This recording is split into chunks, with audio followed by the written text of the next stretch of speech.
कर्पूरगौरं करुणावतारं संसारसारं भुजगेन्द्रहारं सदा वसन्तं हृदयारविन्दे भवं भवानी सहितं नमामि।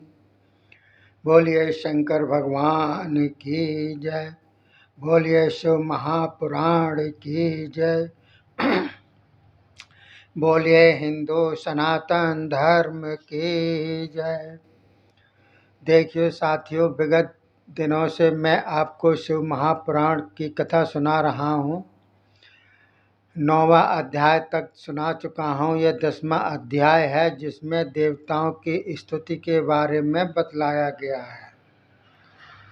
तो देखिए, वेद व्यास जी बोले, हे सनत कुमार जी, ऐसा होने पर वह मैं दैत्य कहाँ गया और वो दैत्य भस्म होकर के कहाँ गए।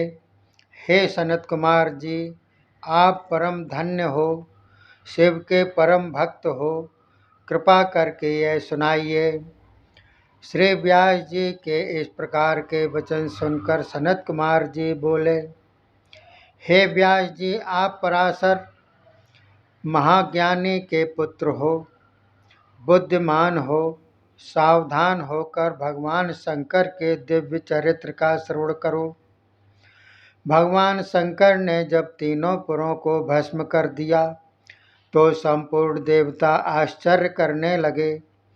श्री विष्णु जी तथा ब्रह्मा जी श्री पार्वती जी के साथ त्रिपुर के संहारक रूप को देखकर भयभीत होते हुए स्तुति करने लगे।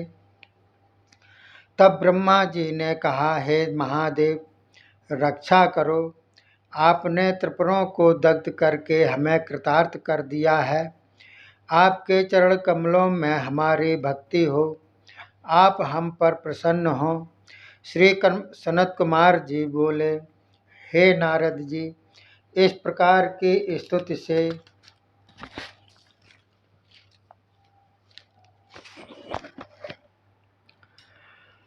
प्रसन्न होकर सदाशिव बोले, हे विष्णु जी, ब्रह्मा जी तथा सब देवताओं, मैं तुम पर अति प्रसन्न हूँ, वर मांगो। तब देवता कहने लगे, हे स्वामिन, जब आप हम पर प्रसन्न हैं तो हम सब आपसे यही वर मांगते हैं कि जब जब हम पर कोई कष्ट आए तो आप कृपा करके हमारी रक्षा करते रहें, हमारे दुखों का नाश करें। यह सुनकर सदाशिव बोले, हे देवताओं, आप व्याकुल मत हो, मैं सर्वथा आपकी रक्षा करूँगा। बोलिए शंकर भगवान की जय। शिव महापुराण की जय। अब यह 11वां अध्याय चल रहा है जिसमें मैं को वर देकर पाताल भेजना तथा मुंडियों को मरुस्थल भेजना। तो देखिए, श्री सनत कुमार जी बोले, हे व्यास जी, उस समय मैं दैत्य ने देखा कि भगवान शंकर अतीव प्रसन्न हैं। तब वह भगवान शंकर के चरणों में आकर भक्ति पूर्वक प्रणाम करके बोला, हे भगवान, आप परम दयालु हो, स्तुति द्वारा शीघ्र प्रसन्न होने वाले महादेव, आपको नमस्कार हो। हे स्वामिन, मैं आपकी स्तुति करना जानता ही नहीं, केवल मेरा प्रणाम ही स्वीकार करके आप प्रसन्न हो। मैं आपकी शरण में आया हूँ। हे भोलेनाथ, आप मेरी रक्षा करो, मैं दीन हूँ, आप दयालु हो।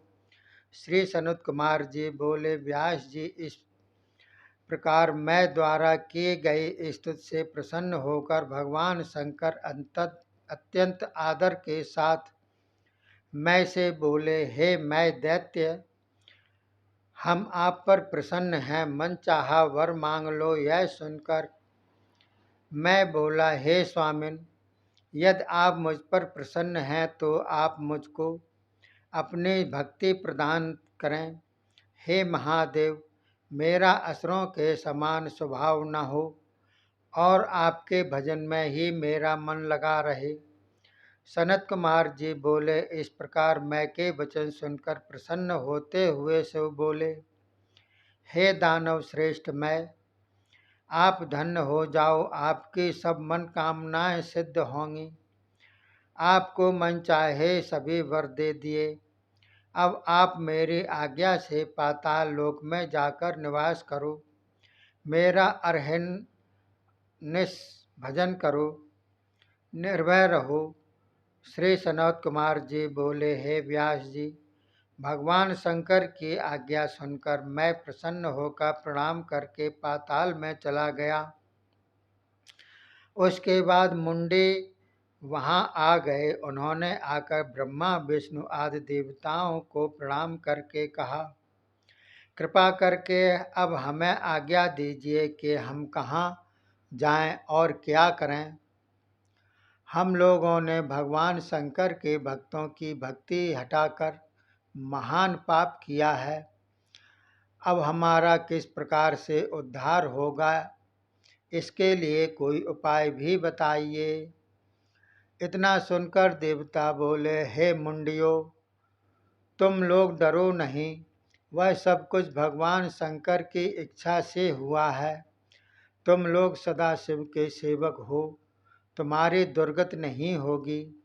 भगवान शंकर तो देवता ऋषि मुनि मनुष्यों के लिए उपकार करने वाले अतीव प्रसन्न होते हैं।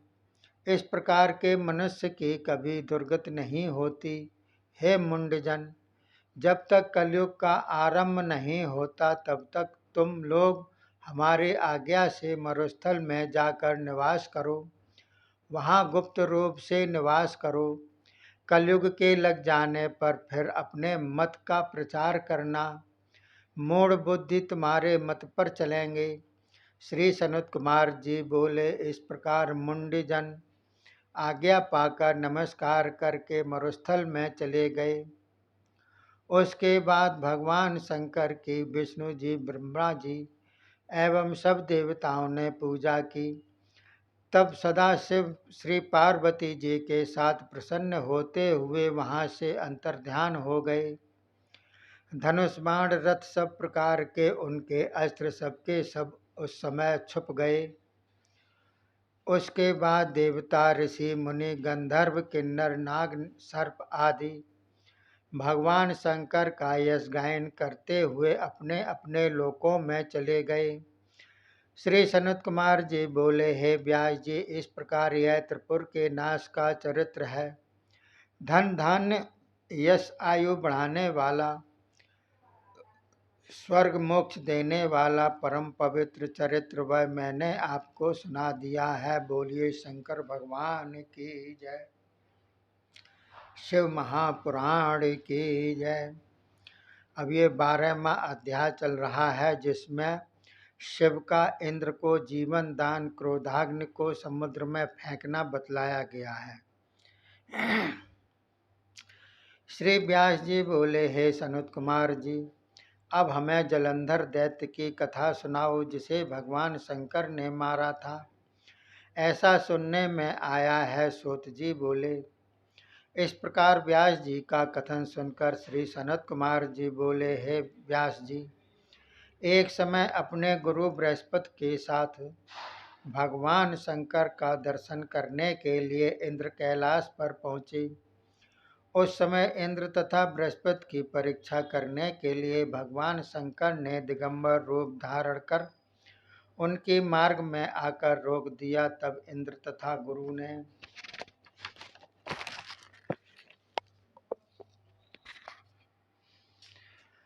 उस पुरुष को मार्ग में देखा। वह अत्यंत तेज था, तेजस्वी गौर शरीर, दीर्घ बाहु, लाल लाल नेत्र, विशाल छाती एवं भयंकर रूप दिखाई दिया। इस प्रकार के पुरुष को देखकर अभिमानी इंद्र ने पूछा, तुम कौन हो, कहाँ से आए हो, क्या नाम है? भगवान शिव इस समय कहाँ हैं, कहीं चले तो नहीं गए? श्री सनत कुमार जी बोले, इस प्रकार इंद्र के पूछने पर उस पुरुष ने कुछ उत्तर नहीं दिया। इंद्र ने फिर पूछा, फिर भी उसने उत्तर नहीं दिया। इस प्रकार इंद्र के बार बार पूछने पर भी उसने कुछ भी उत्तर नहीं दिया। तब तो इंद्र को बड़ी भारी क्रोध उत्पन्न हुआ और बोला, ठहरो, मैं तुम्हें अपने वज्र द्वारा उत्तर न देने का फल देता हूँ। देखूं तुम कौन बचाता है। यह कहकर इंद्र वज्र मारने लगा। तब तो उस पुरुष ने अपनी शक्ति से इंद्र का हाथ वहीं रोक दिया और उस पुरुष के नेत्र क्रोध के कारण अग्नि के समान लाल हो गए और उनसे तेज की अग्नि जलने लगी। उसी ही अग्नि से इंद्र का शरीर जलने लगा। इस समय बृहस्पति जी जान गए, यह तो स्वयं भगवान शंकर हैं। तब तो बृहस्पति जी दंडवत प्रणाम करने लगे। बृहस्पति बोले, हे संपूर्ण देवताओं के देव महादेव जी, हम स्तुत करके बार बार आपको प्रणाम करते हैं। हे स्वामिन, रक्षा करो, रक्षा करो। आपके नेत्रों की अग्नि से इंद्र जल रहा है, आपकी शरण में आया है, इसकी रक्षा करो।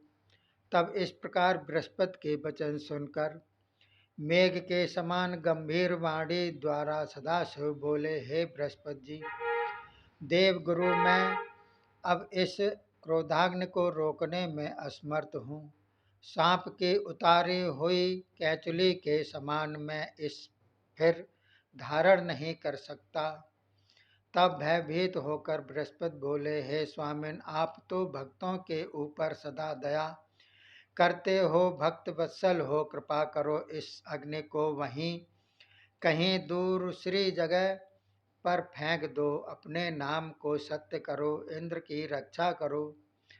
इतना सुनकर शिव बोले, हे बृहस्पति जी, तुम्हारी इस प्रार्थना पर मैं प्रसन्न हो गया हूँ। इंद्र को जीवन दान करता हूँ, इंद्र को भस्म करने वाले अग्नि में दूर फेंके देता हूँ, जिससे इंद्र की रक्षा हो जाए। श्री सनत कुमार जी बोले, हे व्यास जी, इस प्रकार कहकर सदाशिव रुद्र ने अपनी क्रोधाग्नि चार समुद्र में फेंक दी। उसके बाद आप अंतर ध्यान हो गए। बृहस्पति जी तथा इंद्र ने इस प्रकार भगवान शंकर के दर्शन करके सुख प्राप्त किया, फिर अपने लोक में चले गए। बोलिए शंकर भगवान की जय, शिव महापुराण की जय, हिंदू सनातन धर्म की जय। अब ये अगला 13वां अध्याय चलेगा, जिसमें जलंधर जन्म तथा विवाह का वर्णन दिया जाएगा। तब तक के लिए धन्यवाद। जय हिंद, जय भारत।